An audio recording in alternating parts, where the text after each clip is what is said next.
So while Eskom works to get its power stations running without breakdowns, solar panels have been described as the real key to ending load shedding. But are they? With new record numbers of solar panels being imported in the last year from China, Nick Andersen takes a look at whether South Africa is the new solar frontier.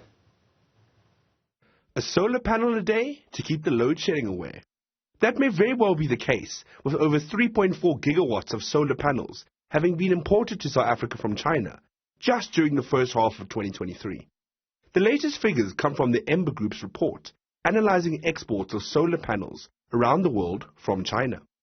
The report comes a few weeks after China also announced it would donate solar panels and systems to South Africa to help power key public health establishments, schools and police stations.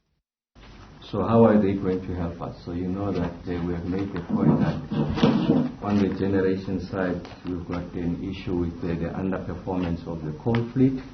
But part of the problem is that the emissions levels in some of the power stations, Kriel in particular and Kendal, they are exceeding the license parameters. So China sits with technologies on how best you can resolve the emissions levels without threatening neighboring communities and still ramp up the performance of the installed units.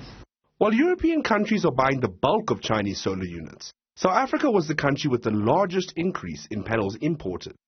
In fact, Ember data shows that there was a 438% increase in solar panels exported to South Africa compared to the first half of 2022. This means that in the last 12 months, South Africa has brought in over 4 gigawatts worth of solar power. That is the size of some of Eskom's own power stations. This graphic by data journalism group The Outlier does a particularly good job of illustrating just how big the spike and demand for local solar panels was from January to May this year.